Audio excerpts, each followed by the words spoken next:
दोस्तों, चलिए आज शिव पार्वती की कथाओं के रहस्यमय विश्व में खो जाएं और अनुभव करें शक्ति और सौंदर्य का अद्भुत संगम। सावन का महीना बस शुरू ही हुआ था। कल रात से बारिश रुकने का नाम ही नहीं ले रही थी। चारों तरफ जोर जोर से बिजली कड़कने की आवाज आ रही थी। सुनिए जी, मैं शिव मंदिर जा रही हूँ। अरे राधा, इतनी बारिश में कहाँ मंदिर जाओगी? तुम्हारी तबीयत खराब ना हो जाए। वैसे भी तुम्हारे पूजा पाठ करने का कोई फायदा नहीं है। हमारी किस्मत में ये गरीबी ही लिखी है।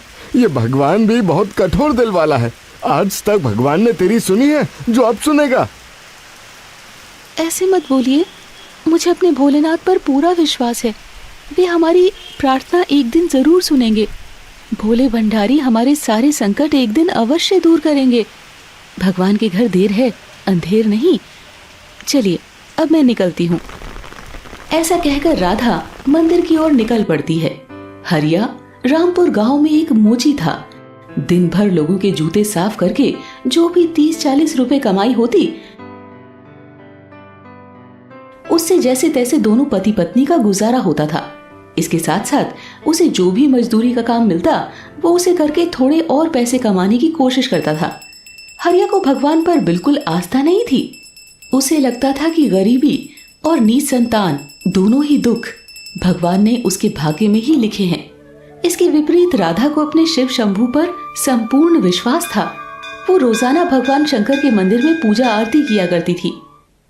सुनो जी, घर में कुछ भी खाने के लिए नहीं रखा, मैं क्या बनाऊं? मैं भी क्या करूं? आज पूरे दिन 1 रुपए की कमाई नहीं हुई है। ऊपर से बारिश के मौसम में लोग घर से निकलते नहीं है, तो जूते कौन ठीक करवाएगा? मैं कल साहूकार के घर जाऊंगा। देखता हूं कोई मजदूरी का काम अगर मिल जाए तो। कोई बात नहीं, भगवान शंकर पर भरोसा रखिए, वो जरूर हमें इस मुसीबत से निकालेंगे। ये लीजिए, सत्तू का पानी बनाया है मैंने, इससे आपका पेट भर जाएगा। चिंता मत करिए, भोलेनाथ सब ठीक कर देंगे। बस कर राधा, बस कर।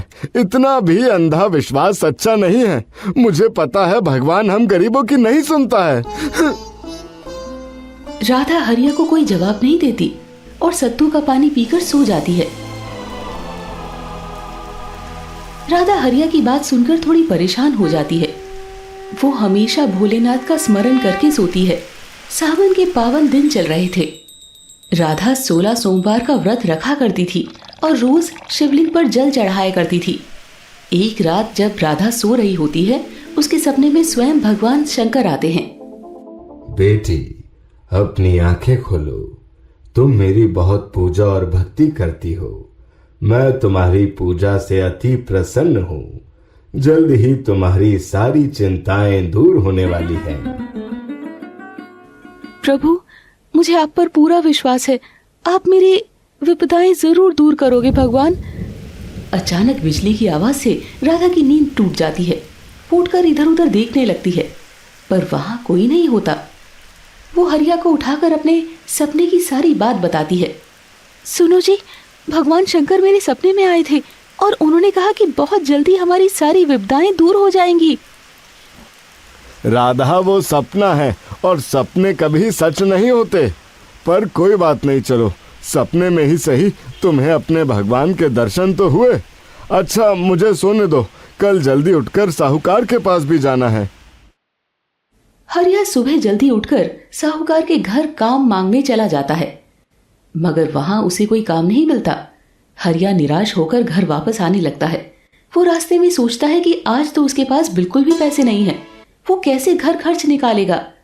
चलते चलते वो थोड़ी दूरी पर पहुंचता है। उसे पीछे से आवाज आती है। अरे भैया, सुनो तो, मैं तुम्हें ही बुला रहा हूँ। जी बोलिए, क्या काम है? जब तुम साहूकार के पास काम मांग रहे थे, तब मैं वहीं बैठकर तुम्हारी सारी बातें सुन रहा था। मुझे तुम्हारे जैसे एक व्यक्ति की ही तलाश है। क्या तुम मेरे लिए काम करना चाहोगे? मैं तुम्हें अच्छे दाम दूंगा। तुम्हारा नाम क्या है? बाबा, मेरा नाम हरिया है। मुझे अभी पैसे की बहुत जरूरत है। आपकी बड़ी मेहरबानी होगी अगर मुझे कोई काम मिल जाए तो। आप बताएं मुझे क्या काम करना होगा। हरिया, मैं बहुत बूढ़ा हो चुका हूँ। काफी समय से मेरी इच्छा है कि मैं हरिद्वार से कावड़ का जल भर कर लाऊं और यहाँ बने भगवान शंकर के मंदिर में शिवलिंग पर जल चढ़ाऊं, मगर मेरे घुटने जवाब दे चुके हैं। बेटा, क्या तुम मेरे लिए कावड़ लेकर हरिद्वार जा सकते हो और वहाँ का जल भर कर ला सकते हो? मैं तुम्हें इसके लिए पूरे 40,000 दूंगा। बूढ़े व्यक्ति की बात सुनकर हरिया की खुशी का ठिकाना नहीं रहता। उसे विश्वास नहीं हो रहा था कि उसे इतने सारे पैसे कमाने का मौका मिल गया था। उसने तो सपने में भी 40,000 रुपए कमाने का नहीं सोचा था। हाँ बाबा, मैं आपका ये काम जरूर करूँगा। ठीक है बेटा, तो तुम कल सुबह ही हरिद्वार के लिए निकल जाओ। फिर जब तुम वापस आओगे तो मैं तुम्हें पूरी रकम दे दूंगा। अच्छा, ये कुछ पैसे रखो, रास्ते में तुम्हारे काम आएंगे।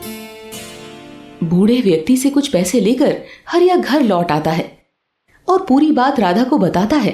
राधा सब सुनकर बहुत खुश होती है और हरिया के जाने की तैयारी करने लगती है। अगले सुबह हरिया कावड़ लेकर जल भरने निकल जाता है। वो तो बस इस इच्छा से जल लेने जा रहा था कि जैसे ही जल भरकर लाएगा और उस बूढ़े बाबा को देगा तो उसे उसकी रकम मिल जाएगी, जिससे उसकी गरीबी दूर होगी। 4 दिन की यात्रा करके हरिया हरिद्वार पहुंच जाता है और वहां से जल भर लेता है। वापसी में हरिया को रास्ते में बहुत से कावड़िए मिलते हैं। बोल जय भोले बाबा, जय भोले बाबा। हरिया भी उनके बीच से निकलता हुआ वापस आ रहा होता है। हरिया जंगल के बीच से गुजर रहा होता है कि उसे एक झाड़ी के पास से आवाज आती है। कोई मुझे पानी पिला दो, मुझे बहुत प्यास लगी है। प्यास के मारे मेरा गला सूख रहा है, कोई मेरी मदद करो। हरिया उस आवाज को ढूंढते हुए जाता है तो उसे बूढ़ा आदमी दिखाई देता है।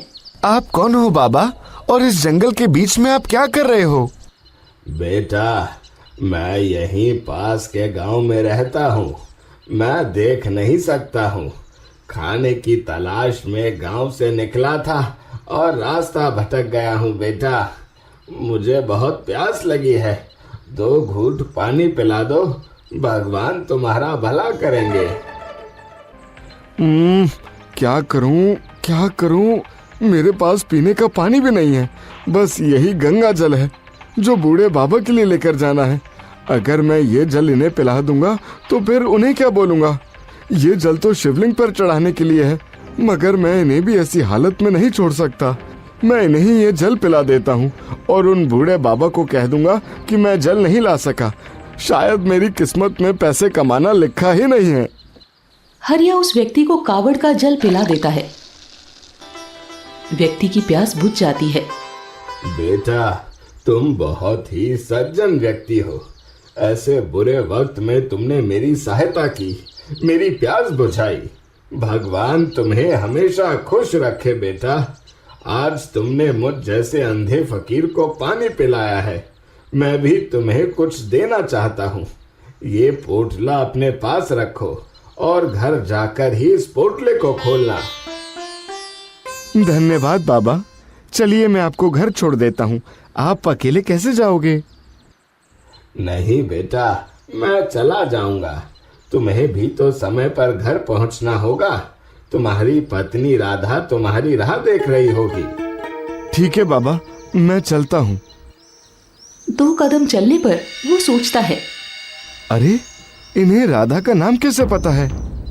जैसे ही हरिया उस बाबा को ये पूछने के लिए पीछे घूमता है, उसे वहां वो नजर नहीं आते। अरे इतनी जल्दी वो बाबा कहाँ चले गए? अच्छा कोई नहीं, मैं भी जल्दी से घर जाता हूँ। राधा मेरा इंतजार कर रही होगी। पूरे रास्ते उसके मन में बस यही बात चल रही थी कि वो उस बूढ़े आदमी को क्या जवाब देगा।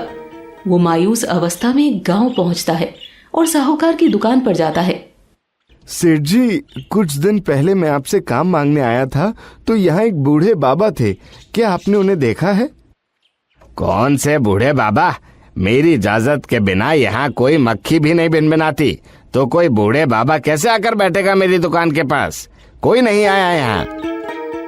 फिर वो बाबा कहाँ गए? उन्होंने तो मुझे कहा था कि वो मुझे यहीं मिलेंगे। हरिया पूरे दिन उस बाबा को खोजता है।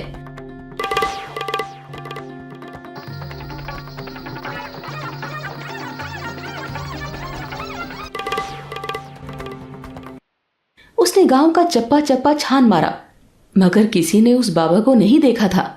हरिया निराश होकर घर आ गया और राधा को सारी घटना बताई।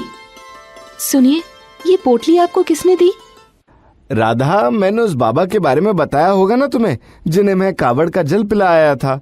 उन्होंने ही मुझे ये भेंट दिया है। जैसे ही राधा वो पोटली खोलती है, उसमें से 40,000 रुपए निकलते हैं।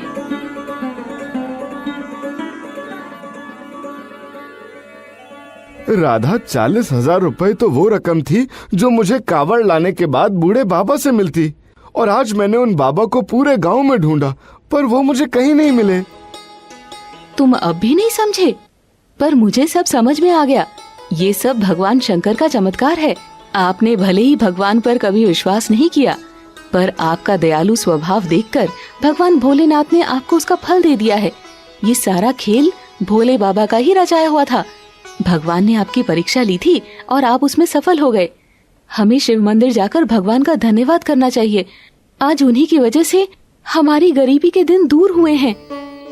राधा, ये सब तुम्हारे भगवान शंकर के प्रति तुम्हारी पूजा अर्चना का फल है। तुमने हमेशा उनके सच्चे मन से पूजा की, इसलिए उन्होंने तुम्हें इसका फल दिया। प्रभु, मुझे क्षमा करना, मैंने आप पर कभी विश्वास नहीं जताया। आप अंतर्यामी हो बाबा, आप अपने भक्तों की मन की बात को पढ़ लेते हो। ओम नमः शिवाय, ओम नमः शिवाय, जय भोलेनाथ की। उस दिन के बाद हरिया और राधा रोज शिव मंदिर जाते और शिवलिंग पर दूध से अभिषेक करते। हरिया को भगवान शंकर पर अटूट विश्वास हो गया था।